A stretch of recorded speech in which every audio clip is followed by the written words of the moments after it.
I'll say right off that The Realistic Joneses is a very funny play. The rest of this review might not give that impression because the serious side of the play is the one that haunts me. I highly recommend Will Eno's play in the excellent staging by Rebel and Misfits Productions. Jones is the last name of all four characters. They are two married couples in a little town near the mountains. Ellie Schwetye's clever sound design tells us immediately that the Joneses live in cookie-cutter houses. Peter and Margery Spack's set design shows us only the backyards and rear walls, but with lots of flexibility under John Ontiveros lighting. There are interesting details in Meg Brinkley's props and the model houses constructed by the Spacks and Marissa Todd.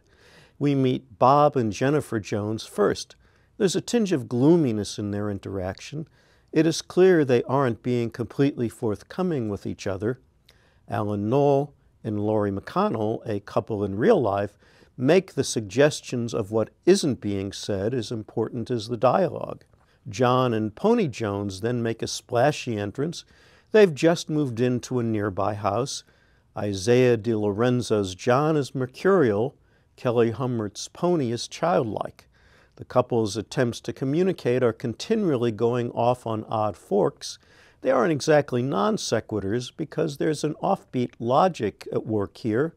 Maybe the right word is semi-sequiturs. At first, the couples do not appear to have much in common besides their names and neighborhoods, but it turns out that the same specter is hovering over both families. As quirky as they are, each of the Joneses evokes sympathy because they are all grappling at the same time with the existential questions and quotidian obstacles of life. All four actors are masters at implying emotions rather than expressing them. I can't say for sure what was motivating the characters at any given time, but I'm confident that the uncertainty they aroused in me is very much like the uncertainty they felt themselves. Perseverance in facing uncertainty pays off for these characters. It paid off for me too. I found thinking about the play afterwards as fascinating as experiencing it in the theater. I'll allow that the idiosyncrasies of the play might leave some viewers puzzled, but this is the sort of production you should take a chance on if you want to encourage St. Louis theater companies to put on challenging plays.